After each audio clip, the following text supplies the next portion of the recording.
Establish చేశారు. నేను కొత్తగా సంస్థ పెట్టిన కొత్తలో నేనేమనుకున్నానంటే, ఇక్కడికి వచ్చే ముందు చాలామంది బంధువులు ఉన్నారు, ఒక్కొక్కరిని ఒక్కొక్క డిపార్ట్మెంట్లో పెట్టేసుకుందాము, నేను ఎలా చేస్తాను అలా చేస్తాను అనుకుని ఆలోచనతో వచ్చాను. ఇక్కడికి వచ్చిన తర్వాత ఎవరు కోఆపరేట్ చేయరే. ఏది క్రిస్మస్కి రారు, అదంటే మా క్రిస్మస్ ఉన్నదనేవారు. పోనీ ఏదైనా చేద్దామంటే మాకు ఉన్నదనేవారు. అప్పుడు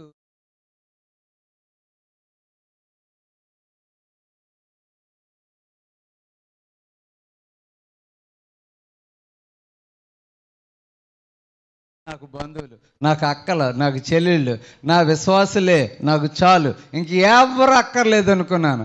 బహుశా యేసుక్రీస్తు ప్రభు వారికి కూడా ఇలాంటి అనుభవం ఎదురై ఉండొచ్చు. యేసు ప్రభు వారు ఇన్సైడర్స్ అవుట్ సైడర్స్ అనే ఒక విధానాన్ని డ్రా చేస్తూ ఉన్నాడు, లైన్ గీస్తూ ఉన్నాడు. ఇన్సైడర్స్ అవుట్ సైడర్స్, ఎవరు అవుట్ సైడరు, ఎవడు ఇన్సైడర్. మనం ఒక్కొక్కసారి మన సంఘము అంటే మిగతా వాళ్ళు బాధపడతారేమో అని నాకు భయం వేస్తూ ఉంటుంది. కొత్తగా మన చర్చిలోకి వస్తారు, మన పేర్లు రాయండి, మన చర్చి వాళ్ళకి గిఫ్ట్ ఇద్దామన్నాను. వెంటనే అక్కడ ఉన్నవాళ్ళు ఎవరైనా బయట వారు హర్ట్ అవుతారేమో, నూతనంగా వచ్చిన వాళ్ళు అనే ఫీలింగ్ ఏర్పడింది. కానీ యేసు ప్రభు వారు క్లియర్గా ఒక లైన్ గీస్తూ ఉన్నారు. ఎవరు నా సోదరులు, ఎవరు నా సహోదరులు, ఎవరు నా తల్లి, ఎవరు నా కన్నీళ్ళు. కారణం ఏంటంటే, ఒకసారి బైబిల్లో రాయబడి ఉంటుంది, యోహాను రాసిన సువార్త 7వ అధ్యాయము 5వ వచనంలో ఉంటుంది, ఆయన జీవించిన కాలంలో ఆయన సహోదరులు ఆయన యందు విశ్వాసం ఉంచలేదు. దేవునికి స్తోత్రం, హల్లెలూయా. ఆయన ఒక మిషన్ స్టార్ట్ చేశాడు. నేను వచ్చిన పని ఏమిటి? ఇదిగో గుడ్డివారు చూస్తూ ఉన్నారు, చెవిటివారు వింటూ ఉన్నారు, కుష్టు రోగులు స్వస్థపడతా ఉన్నారు, ఇన్ని అద్భుత కార్యాలు చూస్తున్నారు. కానీ ఎవరు వారి సొంత కుటుంబ సభ్యులు ఆయన యందు విశ్వాసం ఉంచలేదు. నీకు చాలా టాలెంట్ ఉంది, నువ్వు చాలా ఎదుగుతున్నావు, కానీ నీ ఇంట్లో వాళ్ళే నీ టాలెంట్ని గుర్తించడం లేదు, నీ యందు విశ్వాసం ఉంచలేదు. అప్పుడు ఏమవుతుంది? ఇప్పుడు యేసు ప్రభు వారు అంటూ ఉన్నారు, మార్కు సువార్త మనం 3వ అధ్యాయం చూసినప్పుడు 31వ వచనం చూస్తే చాలా విచిత్రంగా ఉన్నది. ఆయన సహోదరులు, తల్లి సహోదరులు నట చాలా దూరం నుండి వచ్చారట, బయట నిలబడ్డారట. బయట నిలబడి ఇంటిలో చాలా జనులు ఉన్నారు. అప్పుడు ఏం జరిగిందంటే, ఓసారి చూడండి మరలా ఒకసారి 31వ వచనం, ఇదిగో ఆయన సహోదరులను తల్లి వచ్చి వెలుపట నిలిచి ఆయనను పిలువనంపిరి. దేవునికి స్తోత్రం, హల్లెలూయా. బహుశా వాళ్ళు చాలా ప్రైడ్తో ఉండి ఉంటారు. యేసు ప్రభు వారు ఆయన మా కొడుకే కదా అని అనుకుని ఉంటాడు, ఆయన మా సోదరుడే కదా అనుకుని ఉంటారు. ఇంకా పెద్ద వాల్యూ ఇచ్చినట్టు ఏం కనబడడం లేదు. ఎందుకంటే ఒక్కొక్కసారి మనము కూడా మా తండ్రి ప్రభువుని నమ్ముకున్నారో బాప్తిసం తీసుకున్నారు, మా తల్లి ప్రభువుని నమ్ముకున్నది బాప్తిసం తీసుకున్నది. చిన్నప్పటి నుంచి నేను దేవునిలోనే ఉన్నాను, చిన్నప్పటి నుంచి మోకాళ్ళు వేస్తున్నాను, ప్రార్థన చేస్తున్నాను, బైబిల్ చదువుతున్నాను, కానీ అతని యందు దేవుని యందు ఎంత విశ్వాసం అన్నది ప్రభువారు గుర్తిస్తూ ఉన్నారు. అందుకని యేసు ప్రభు వారు చెప్తున్నారు, వారు బయట నిలుచుండి ఉండిపోయారు, వారు లోపలికి వెళ్ళలేదు. అక్కడ రాయబడి ఉంటుంది, వారు ఇదిగో నీ తల్లియు నీ సహోదరులను వెలుపట నిలిచి కూర్చుండిరి, ఇదిగో నీ తల్లియు నీ సహోదరులను వెలుపట ఉండి నీ కోసం వెతుకుచున్నారని ఆయనతో చెప్పగా, ఇక్కడ చాలా చక్కగా ఉంటుంది, బిహోల్డ్ అని ఉంటుంది ఇంగ్లీష్లో. బిహోల్డ్, ఇదిగో. అక్కడ ఒక ఆర్డర్ వేస్తూ ఉన్నారనమాట, నీ కోసం వెతుకుతున్నారు. కానీ ఆయన ఏమనుకున్నారు తెలుసా? సమయంలో ఈజ్ ఇన్సేన్, అతను బెయల్జెబు పట్టినవాడు అని అనుకున్నారు. సొంత కుటుంబ సభ్యులే ఆయనను సరిగా గుర్తించకపోతే he gave a new definition to the family. ఏంటన్నాడు తెలుసా? 35వ వచనంలో ఉన్నది, దేవుని చిత్తము చొప్పున జరిగించువాడే. దేవునికి స్తోత్రం, హల్లెలూయా. మనం అనుకుంటున్నాము మనము క్రైస్తవ కుటుంబంలో పుట్టాము, క్రైస్తవ బిడ్డలుగా ఉన్నాము, నా పేరు BCC అని మార్పించేసుకున్నాను, అన్నీ నేను చేసుకుంటున్నాను కాబట్టి నేను హ్యాపీగా ప్రభు యొక్క కుటుంబంలో ఉంటాను అని అనుకుంటున్నామేమో. కాదు, యేసు ప్రభు వారు ఏమంటున్నారంటే 2 ముఖ్యమైన విషయాలు చెప్తా ఉన్నారు. ఒకటి, దేవుని చిత్తము చొప్పున జరిగించువాడు. దేవునికి స్తోత్రం, హల్లెలూయా. కొన్నిసార్లు దేవుని చిత్తం నాకు తెలీదు, దేవుని చిత్తము నా జీవితంలో ఎలాగుందో తెలీదు. దేవుని చిత్తమా నేను ట్రాన్స్ఫర్ అవ్వడం, దేవుని చిత్తమా నేను ఈ అమ్మాయిని పెళ్లి చేసుకోవడం, దేవుని చిత్తమా నేను ఈ ఊర్లో కాపురం చేయడం, దేవుని చిత్తమా నేను ఈ పని ప్రారంభించడం, దేవుని చిత్తమా. చాలాసార్లు మనం ప్రార్థన చేసుకోవాలి, దేవా నీ చిత్తం చేయడానికి నన్ను పంపించావు. యేసు ప్రభు వారు కూడా అలాగే ప్రార్థన చేస్తున్నారు. ప్రభువా నీ చిత్తం అయితే ఈ గిన్నెను తీసేయి, ఐ డోంట్ లైక్ ఇట్, నేను దీన్ని ఇష్టపడడం లేదు, కానీ నీ చిత్తమైతే ఇది అలా జరిగించు, ఇది నా చిత్తము కాదు నీ చిత్తమే. కొన్నిసార్లు ఇది సమర్పణతో కూడిన ప్రార్థన మన జీవితంలో చేసుకోవాలి.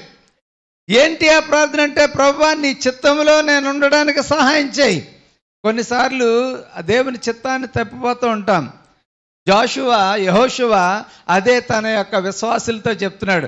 అందరూ కలిసి వచ్చారట. కలిసి వచ్చినప్పుడు ఆయన ఏమంటున్నాడు తెలుసా, ఇదిగో మీరు యెహోవాను నిష్కపటముగాను సత్యముగాను సేవించాలి. మీ పితరులు ఇతర దేశంలో ఉన్నప్పుడు విగ్రహాలను సేవించారు, లేకపోతే దేవతలను తీసివేశారు, ఇలాగ ఎన్నో జరిగినాయి. అయితే మీరు ఎవరిని సేవించాలనుకుంటున్నారో ఈ దినాన మీరు తెలియచేయండి. మీరెవరిని సేవించాలనుకున్నప్పటికీ నేను నా కుటుంబము యెహోవాను మాత్రమే సేవిస్తాము అని చెప్పేసి యెహోషువ గ్రంథము 24వ అధ్యాయంలో చాలా క్లియర్గా వ్రాస్తున్నది. ఇక్కడ యెహోషువ కూడా ఒక లైన్ గీస్తా ఉన్నాడు. మీరు ఈ దినమున నిర్ణయించుకోండి. ఈ 2023వ సంవత్సరంలో దేవుడు మనలందరినీ కూడా చాలా చక్కగా కాపాడాడు. ఒక నూతన కుటుంబముగా దేవుడు మనల్ని ఎస్టాబ్లిష్ చేసుకున్నాడు. ఈ established us. We are insiders, not outsiders. మనం కొన్నిసార్లు బయట వారముగా ఉంటున్నామేమో, వీఆర్ ఇన్సైడర్స్. అందుకని వీ క్లెయిమ్ ద బ్లెస్సింగ్స్. నేను లోపలి వాడినే, ప్రభువా నువ్వు నన్ను దీవించు, నేను బయట వాడిని కాదు. యేసు ప్రభుతో మనం అడగాలి. కారణం ఏంటంటే వీఆర్ డూయింగ్ హిజ్ విల్. అందుకని ఇక్కడ ఏమంటున్నాడు తెలుసా, ఒకసారి లూకాసు వార్త 11వ అధ్యాయము 27వ వచనం ఎవరైనా చదవండి. లూకాసు వార్త 11వ అధ్యాయము 27వ వచనం. ఆయన ఈ మాటలు చెప్పుచుండగా ఆ సమూహములోనున్న ఒక స్త్రీ ఆయనను చూచి, నిన్ను మోసిన గర్భము నీవు కుడిచిన స్తనములను ధన్యములు. దేవునికి స్తోత్రం, హల్లెలూయా. ఎవరైనా ఈ పొగుడుతారు. కారణం ఏంటంటే, నిన్ను కష్టపడి 9 నెలలు మోసింది ఆవిడ, చాలా ధన్యురాలు బాబు అంటే యేసు ప్రభు వారు ఏమన్నారు తెలుసా, అవును కానీ దేవుని వాక్యము విని దానిని గైకొని వారు మరి ధన్యులు. దేవుని స్తోత్రం, హల్లెలూయా.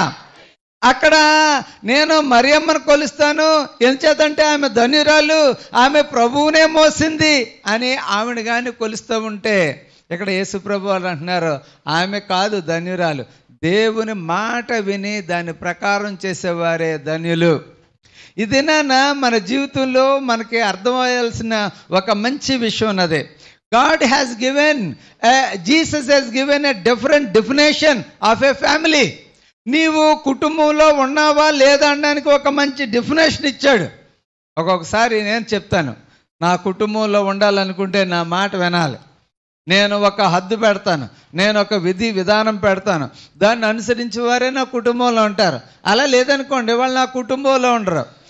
మానవులే ఎలాంటి రూల్స్ అండ్ రెగ్యులేషన్ పెడుతున్నారు తన కుటుంబం కోసం. అప్పుడు దేవుడు ఇంకెన్ని మంచి నిర్ణయాలు పెడతాడు. ఈ రోజున మనం నేర్చుకోవలసిన చక్కని విషయాలు చాలా ఉన్నాయి. అయితే రాత్రికి మరలా కూడిక ఉన్నది కాబట్టి నేను క్లుప్తంగా 3 విషయాలు చెప్పి నేను ముగించాలనుకుంటా ఉన్నా.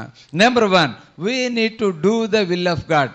మనము దేవుని చిత్తాన్ని మనం జరిగించాలి. ఏంటి దేవుని చిత్తము? ఆయన వాక్యము ఏం చెప్పిందో అదే. మన కుటుంబము అంటే ఎఫెసీలకు రాసిన పత్రికలో చాలా క్లియర్గా చెప్తున్నాడు. దాని ఎత్తు, దాని లోతు, దాని పొడవు, పరిశుద్ధులతో కూడా కలిసి ఉండే ఆ మంచి కుటుంబము. దేవునికి స్తోత్రం, హల్లెలూయా. ఎంత చక్కగా ఈ వచనం చదివిన ప్రతిసారి కూడా నాకు చాలా ఇష్టమవుతుంది. కొన్నిసార్లు 15వ వచనం నుండి 18వ వచనం వరకు అసలు కామాలు పులి స్టాప్లు లేవు. యాక్చువల్గా అన్ని కామాలే ఉన్నాయి చూడండి, పులి స్టాప్లు లేవు చూడండి. 14వ వచనం నుండి ఇంచుమించుగా 21వ వచనం వరకు పులి స్టాప్లు ఉన్నాయి చూడండి. 19వ వచనం వరకునే ఈ హేతు చేత పరలోకమందును భూమి మీదను ఉన్న ప్రతి కుటుంబము ఏ తండ్రిని బట్టి కుటుంబం అని పిలువబడుచున్నదో ఆ తండ్రి ఎదుట నేను మోకాళ్ళుని మీరు అంతరంగ పురుషుని యందు శక్తి కలిగి ఆయన ఆత్మ వలన బలపరచబడినట్లు క్రీస్తు మీ హృదయంలో విశ్వాసం ద్వారా నివసించినట్లుగాను తన మైశ్వర్యము చొప్పున మీకు దయచేయవలనని మీరు దేవుని సంపూర్ణత యందు సంపూర్ణులగునట్టుగా ప్రేమయందు వేరుపారి స్థిరపరచబడి సమస్త పరిశుద్ధులతో కూడా దాని వెడల్పు చదవండి సారి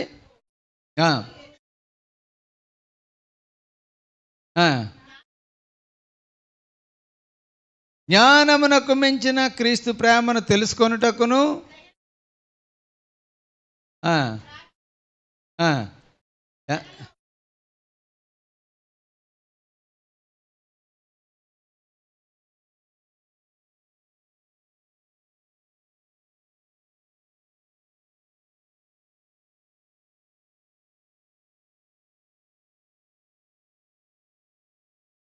దేవునికి స్తోత్రం, హల్లెలూయా. కుటుంబంలో మనం ఎలా ఉండాలి అన్న విషయాన్ని చాలా క్లియర్గా చెప్తూ ఉన్నాడు. మన దేవుడు ఊహించిన దానికంటే గొప్ప కార్యాలు చేసే దేవుడట. ఇక్కడ యెహోషువ తర్వాత ఈవెన్ కీర్తనకారుడు కూడా చెప్తున్నాడు 128వ దావీదు కీర్తనలో, కుటుంబం అంటే ఏదో నార్మల్గా ఉండే కుటుంబం కాదు. ఏ కుటుంబం దీవించబడుతుందంటే ఆయన మాట చొప్పున చేసే కుటుంబమే జీవించబడుతుంది. 128వ దావీదు కీర్తన ప్రతిసారి చదువుతాం. యెహోవా యందు భయభక్తులు కలిగి ఆయన త్రోవల యందు నడుచువారు అందరూ ధన్యులు. ఇదిగో యెహోషువ చెప్తున్నాడు గుడ్ టెస్టిమనీ, అలాగే కీర్తనకారుడు చెప్తున్నాడు గుడ్ టెస్టిమనీ, ఈవెన్ మార్కు చెప్తా ఉన్నాడు, యేసుక్రీస్తు ప్రభు వారు చెప్తున్నాడు, ఎఫెసీలకు రాసిన పత్రికలో పౌలు గారు కూడా తెలియజేస్తున్నారు. ఈ రానున్న ఈ నూతన సంవత్సరంలో తిరిగి మనము ఏం చేయాలి, ఎలా సాగిపోవాలి అన్న విషయాన్ని 2-3 మాటలతో మనం చూసుకుని మనం ముగించుకుందాం. ఫిలిప్పీలకు రాసిన పత్రిక 3వ అధ్యాయము 18వ వచనం ఉన్న చూడండి ఒకసారి. ఫిలిప్పీలకు రాసిన పత్రిక చదవండి అమ్మా, చదవండి అమ్మా. ఓకే,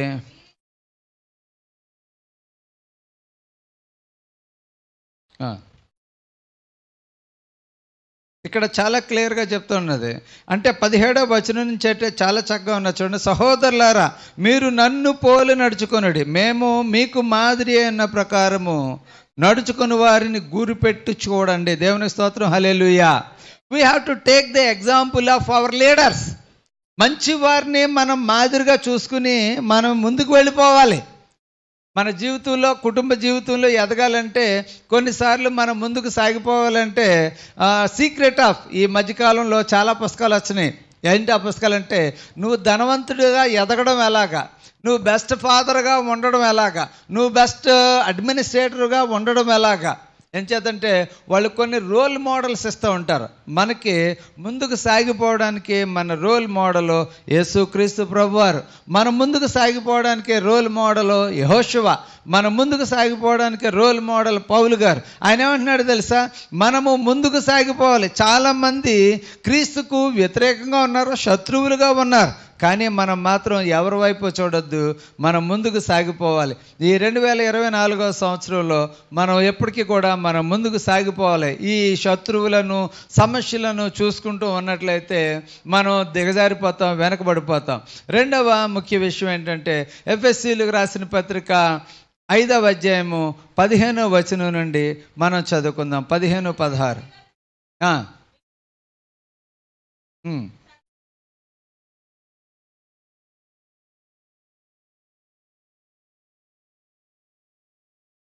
చాలండి.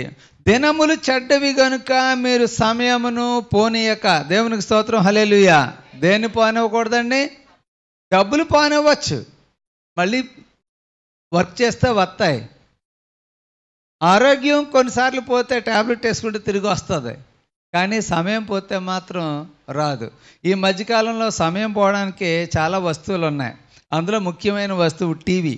ఒకవేళ టీవీ ఇంట్లో చూడడానికి కుదరలేదనుకోండి, సెల్ ఫోను. బస్సులో చూస్తాం, పడుకుంటూ చూస్తాం, ఇక స్టేజ్ల మీద చూస్తాం, ఇంకా కూర్చుని పాస్టర్ గారు ప్రసంగం చెప్తే చూస్తాం, పక్కన చూస్తాం. ఇంకా అసలు సెల్ ఫోన్ చేతిలో లేకపోతే చేతికి వణుకొచ్చేస్తుందండి. ఈ మధ్యకాలంలో షేక్ వచ్చేస్తుందండి. తెలుసా మీకు? ఏంటిపోయింది ఓ సెల్ ఫోన్ చేతిలో గబుక్కుని దాన్ని పట్టుకుంటే షేక్ ఆగుతుంది అనమాట. అంత భయంకరంగా చేతులు తయారైపోయినాయి. ఎందుకు అలా తిరిగేస్తున్నారు, ఏడు చెయ్యి వణుకుతుందంటే అప్పుడు చూడండి, చేతులు గబగబా తీసుకొచ్చి ఇంతకుముందు తాళాలు పెట్టేవారు, ఇప్పుడు ఏం పెడుతున్నారు? సెల్ ఫోన్ పెడితే మొత్తం తగ్గిపోతుంది, హ్యాపీ అయిపోతూ ఉన్నారు. సమయమును పోనేస్తూ ఉన్నాం. ముఖ్యంగా యూత్ ఏం చేస్తున్నారంటే వాళ్ళు విలువైన సమయాన్ని ఈ యూట్యూబ్లోను రీల్స్లోను చాలా పోతుంది. కొన్నిసార్లు పేరెంట్స్ ఫోన్ చేస్తూ ఉంటారు, సార్ మీరు కొంచెం చెప్పండి, మా అబ్బాయి ఆడు 8th చదువుతున్నాడు, 7th చదువుతున్నాడు, సెల్ ఫోన్లు అస్సలు వదులుతలేదు, వాళ్ళు ఇన్స్టాగ్రామ్లో అకౌంట్లు క్రియేట్ చేసేసుకున్నారు, మీరు చెప్తే వింటారంటూ ఉన్నారు. ఎందుకంటే ఈ మధ్యకాలంలో ఈ పుడతానే సెల్ ఫోన్లు పట్టుకున్నారు. ఈ పిల్లలు ఏడుతూ ఉంటే సెల్ ఫోన్ ఇచ్చి చూపిస్తూ ఉన్నారు, వాళ్ళు ఇలా అంటూ ఉన్నారు. అంతే, హైటెక్ పిల్లలు కదా, ఓకే. అయితే వాళ్ళు మనం కొంచెం కంట్రోల్ చేయాలి. చూడండి, ఇక్కడ రాయబడింది, దినములు చెడ్డవి. అది ఇప్పుడు చెప్పిన మాట కాదు, అది ఎప్పుడో క్రీస్తు శకంలో 100వ సంవత్సరంలో పౌలు గారు చెప్పారు ఎఫెసీయులకు రాస్తూ, దినములు చెడ్డవి కనుక మీరు సమయమును పోనీయక సద్వినియోగం చేసుకొనచ్చు, అజ్ఞానుల వలె కాక జ్ఞానుల వలె నడుచుకున్నట్లు జాగ్రత్తగా చూసుకోండి. ఎందు నిమిత్తము మీరు అవివేకులు కాక, మరలా ఇక్కడ కూడా అంటున్నాడు, ప్రభు చిత్తమేదో గ్రహించుడి. దేవుని స్తోత్రం, హల్లెలూయా. ఇక్కడ యేసుక్రీస్తు ప్రభు వారు ఏమంటున్నారంటే దేవుని చిత్త ప్రకారం నడుచుకోండి. ఇప్పుడు మళ్ళీ పౌలు గారు అంటున్నారు, ప్రభు చిత్తము తెలుసుకుని నడవండి. అప్పుడు మీరు దేవుని చిత్తాన్ని బట్టి మీరు జీవిస్తారు. మీరు మందులతో మత్తులై ఉండకండి, లేకపోతే మీరు దుర్వ్యాపారంలో ఉండకండి.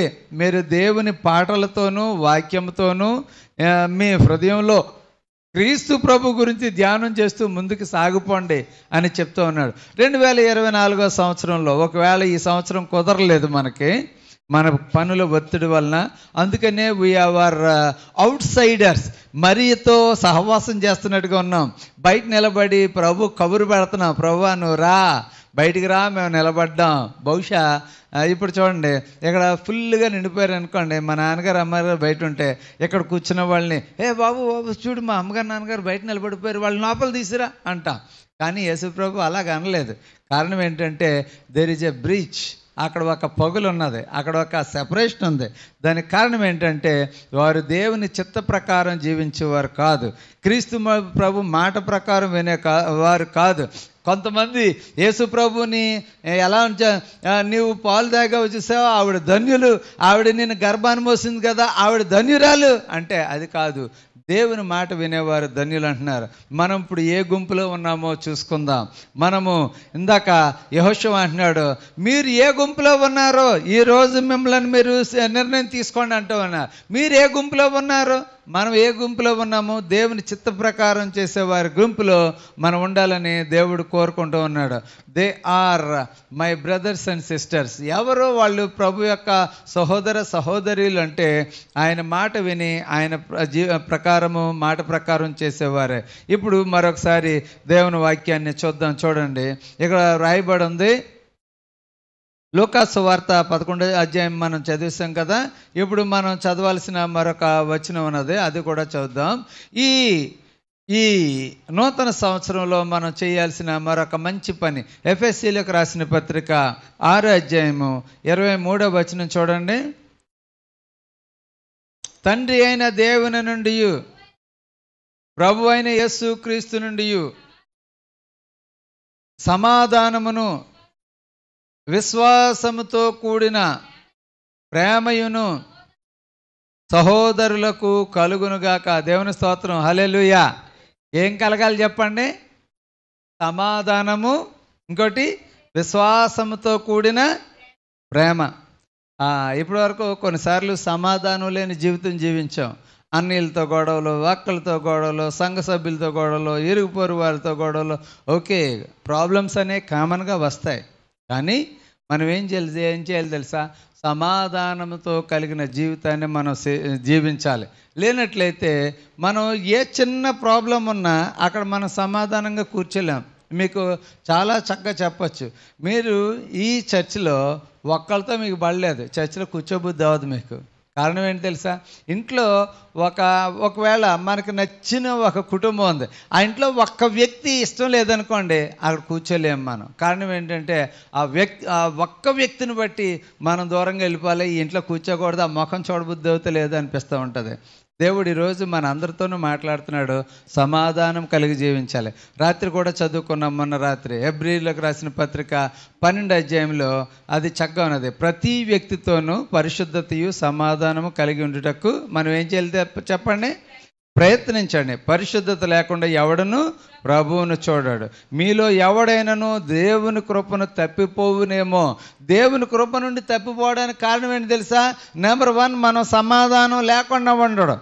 లేదంటే దేవుని కృప నుంచి మనం తప్పిపోవడానికి కారణం ఏంటంటే మనం మంచిగా సమాధానంగా ఉండడానికి ప్రయత్నించకపోవడం, పరిశుద్ధత లేకుండా ఉండడం.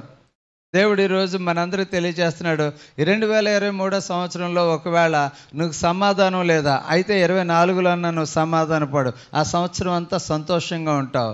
నువ్వు సమయాన్ని సద్వినియోగం చేసుకోవడానికి ప్రయత్నం చేయి. ఎక్కువ బుక్ రీడింగు, బైబిల్ రీడింగు, ప్రార్థన, మన ఉద్యోగము, ఇలాంటి వాటి మీద కాన్సన్ట్రేషన్ ఉంచాలి. ఇంతకుముందు డిబేట్స్ పెట్టేవారు టీవీ వచ్చిన కొత్తలో. టీవీ చూడడం రైట్ ఆర్ రాంగ్ అని. టీవీ చూడడం రాంగ్ అని మనం చెప్పలేం, రైట్ అని చెప్పలేం. కారణం ఏంటంటే రిమోట్ నీ చేతిలో ఉంది. మంచేదో చూడు, చెడ్డేదో కట్టేయి. రిమోట్ నీ చేతిలో ఉంది. You are under control, you are in control of remote. నీ మనసుని నువ్వు స్వాధీనం చేసుకోగలిగితే నువ్వు ఎక్కడన్నా కూర్చోవచ్చు, టీవీ దగ్గర కూర్చోవచ్చు, సెల్ ఫోన్ దగ్గర కూర్చోవచ్చు. కారణం ఏంటంటే you are not able to control yourself. అందుకని దేవుణ్ణి, ప్రభువుని అడుగు, ప్రభువా ఈ సంవత్సరంలో నన్ను నేను కంట్రోల్ చేసుకోవడానికి సహాయం చేయి. నేను అనుకుంటాను ఇదిగో ఇది చూడకూడదు అనుకుంటాను, కానీ అది చూడవలసిన పరిస్థితి ఏర్పడుతుంది. నేను అనుకుంటున్నాను సమాధానంగా ఉండాలనుకుంటాను, కానీ గొడవలు క్రియేట్ చేస్తూ ఉన్నాను. నేను అనుకుంటా ఉన్నాను సమయాన్ని చక్కగా ఉపయోగించుకోవాలనుకుంటున్నాను, కానీ ఒకటి అనుకుంటాను ఇంకోటి జరుగుతుంది, నా సమయం అంతా వృధా అయిపోతుంది. దేవుడు ఈరోజు నీతో మాట్లాడుతూ ఉన్నాడు. ఆఖరుగా మనం ఏం చేయాలి తెలుసా? మనమంట క్రీస్తుని సంపాదించుకోవాలంట. దేవునికి స్తోత్రం, హల్లెలూయా.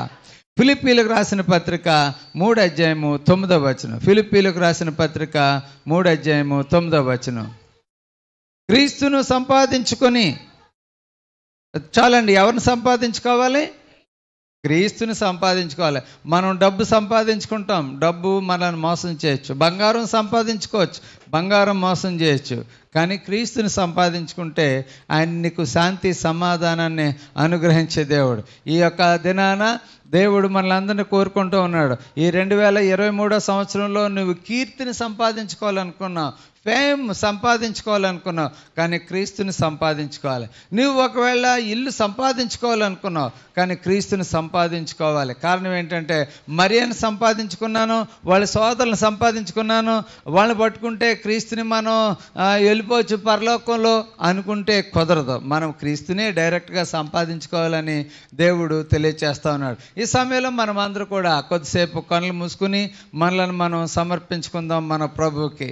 ప్రభువా, ఇదిగో ఈ దినాన నన్ను నేను నీకు సమర్పించుకుంటూ ఉన్నాను. ఇప్పుడు వరకు ఇది యెహోషువ చేసిన ప్రార్థన తిరిగి చేస్తూ ఉన్నాను. మీరు ఎవరిని సేవించాలనుకున్నారో, మీరు నది అవతల ఉన్న దేవుళ్లను మీరు అనుసరించాలనుకుంటున్నారా? నది మిమ్మలను దాటించి క్షేమకరమైన స్థలమునకు, పాలు తేనెలు ప్రవహించు స్థలమునకు తీసుకొచ్చిన దేవుణ్ణి మీరు ఆరాధించాలనుకుంటున్నారా? ఎవరిని ఆరాధించాలనుకున్నారు? మీరు, మీ కుటుంబంలో నీ భార్య ఫలించు ద్రాక్షవల్లి వలిగా ఉండాలి అనుకుంటే నువ్వు యెహోవా మార్గాన్ని నువ్వు అనుసరించాలి. మనము సమాధానము కలిగి ఉండాలి. ఈ దినాల్లో చాలామంది భార్య భర్తల సమాధానం కలిగి ఉండలేదు, అందుకని వారు దూరంగా ఉంటూ ఉన్నారు. ఈ సమయంలో చాలామంది కోపతాపాలకి ఎక్కువ అవకాశాలు ఇస్తున్నారు. మనుషులకి ఊరకనే టెంపర్ వచ్చేస్తుంది, కోపం వస్తూ ఉంది, విసుగు ఎక్కువగా ఉంటూ ఉంది. మాట్లాడితే విసుగు, తల్లిదండ్రుల పనులు చెప్తే విసుగు, పెద్దల పనులు చెప్తుంటే విసుగు. విసుగు అనేది ఈ జనరేషన్కి కామన్ ఎలిమెంట్ అయిపోయింది.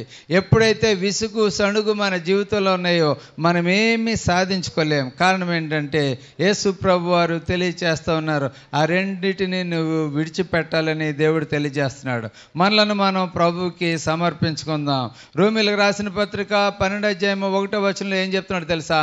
మీరు సర్వాంగ హోమముగా మిమ్మలను మీరు దేవునికి సమర్పించుకోమని దేవుడు తెలియజేస్తున్నాడు. ప్రియమైన సహోదరి సహోదరుడా, ఈ సమయంలో ఇదిగో ప్రభువా, నన్ను నేను నీకు సమర్పించుకుంటూ ఉన్నాను, నీకు సమర్పించుకుంటూ ఉన్నాను, నా యొక్క కుటుంబాన్ని సమర్పిస్తున్నాను, నా బిడ్డలను సమర్పిస్తూ ఉన్నాను. 2023 సంవత్సరంలో నాకు మంచి జీవితాన్ని ఇచ్చావు, ప్రయాణాల్లో సహాయం చేస్తావు, ఆరోగ్యంలో సహాయం చేస్తావు, కుటుంబంలో గొప్ప కార్యాలు చేస్తావు. ఈ 2024 సంవత్సరంలో మేము ఇంకా బెటర్ ఫ్యూచర్ కోసం మేము ఆలోచిస్తూ ఉన్నాం తండ్రి. బిడ్డల చదువు కోసం ప్రార్థన చేస్తున్నాం, బిడ్డల ఉద్యోగం కోసం ప్రార్థన చేస్తున్నాం, మంచి ఆరోగ్యం కోసం ప్రార్థన చేస్తున్నాం. మేము తలపెట్టినవి మీరు సక్సెస్ చేస్తారని ప్రార్థన చేస్తూ ఉన్నాం. మీరు ఇస్తానని మాట ఇచ్చారు ప్రభా. ఇదిగో పాలు తేనెలు ప్రవహించే దేశానికి నేను నిన్ను తోడుకొని వెళతాను అని చెప్తూ ఉన్నారు. ఈ దినాన మా ప్రియ బిడ్డల కోసం ప్రార్థన చేస్తున్నాం. వీఆర్ నాట్ అవుట్ సైడర్స్ ప్రభా, వీఆర్ ఇన్సైడర్స్. మేము నీ మాటలు వినే వారి గుంపులో ఉన్నాము, నీ చిత్తాన్ని అనుసరించి జీవించే వారి గుంపులో ఉన్నాము. హల్లెలూయా, హల్లెలూయా. ప్రభువా, మంచి వాక్యాన్ని ఈరోజు మీరు మాకు అనుగ్రహించారు. ఈరోజు నన్ను నేను ప్రశ్నించుకోవడానికి, చూసుకోవడానికి మీరు సహాయం చేస్తూ ఉన్నారు. కొరింథీయులు రాసిన పత్రికలో ప్రభువా, మన సహోదరులు పౌలు గారు, పరిశుద్ధ పౌలు గారు తెలియజేసినట్లు తండ్రి, మీలో మీరు ప్రశ్నించుకోండి, మనలో మనమే విమర్శించుకొని ఎడల అంటూ ఉంటాడు. ఈ దినాన 31వ తారీఖున తండ్రి, ఒక్కసారి నేను నా జీవితంలో ఏమేమి చేశానన్నది నేను విమర్శించుకుంటూ ఉన్నాను ప్రభువా. ఈ సంవత్సరం అంతా నేను నీ సన్నిధిలో ఎలా ఉన్నాననేది విమర్శించుకుంటూ ఉన్నాను. ఇంకాను బెటర్గా ఉండాలని మేము ఎదురు చూస్తూ ఉన్నాం. ఈ రాత్రి మేము 2023 డిసెంబర్ 31వ తారీఖు రాత్రి వాచ్ నైట్ సర్వీస్లో మరింతగా ప్రార్థన చేయడానికి, మాకు బెటర్ ఫ్యూచర్ కోసం నీ సన్నిధిలో గోజాడడానికి, ప్రార్థించడానికి మీరు సహాయం చేయమని ప్రార్థన చేస్తున్నాం తండ్రి. నూతన కుటుంబం అంటే అది మనుషుల చేత స్థిరపరచబడింది కాదు. క్రీస్తు ఇచ్చే డెఫినేషన్ ఏంటంటే, ఎవరైతే దేవుని మాట విని ఆయన చిత్త ప్రకారం చేస్తారో వారే నాకు సోదరులు సోదరీమణులు అంటూ ఉన్నారు. ఎంత చక్కని మాట. ఈ దినాన నీ చిత్తాన్ని, దేవుని చిత్తాన్ని చేయడానికి మాకు నేర్పించమని ప్రార్థన చేస్తూ ఉన్నాం. పరిశుద్ధమైన తండ్రి, నీకు వందనాలు చెల్లిస్తూ ఉన్నాము. కూడి వచ్చిన మా ప్రియులను బట్టి వందనాలు. వారిని దీవించండి, ఆశీర్వదించండి. ఈరోజు తండ్రి చక్కని వాక్యం ద్వారా మమ్మలను మీరు బలపరిచారు, ధైర్యపరిచారు. ఈరోజు రాత్రి ఇంకా మంచి వర్తమానం అనుగ్రహించండి. ఆ వర్తమానం ద్వారా మమ్మలను బలపరచండి.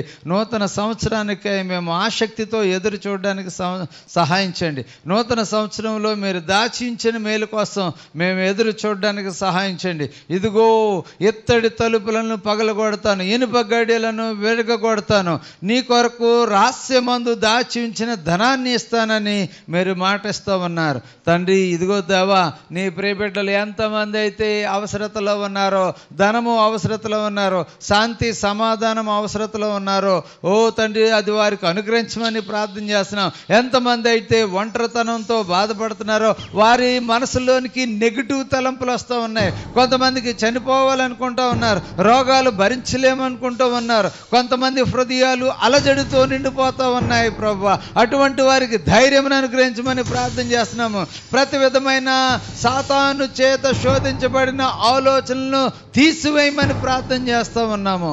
సహాయం చేయండి, ఇంకా ముందుకు నడిపించమని యేసుక్రీస్తు నామమును బట్టి అడుగుచున్నాం తండ్రి, ఆమేన్. సమయంలో మనం అందరం లేచి నిలుచుండి దేవుని కోసం కానుక సమర్పిందాము. చక్రవర్తి గారు వచ్చే పాట పాడతారు.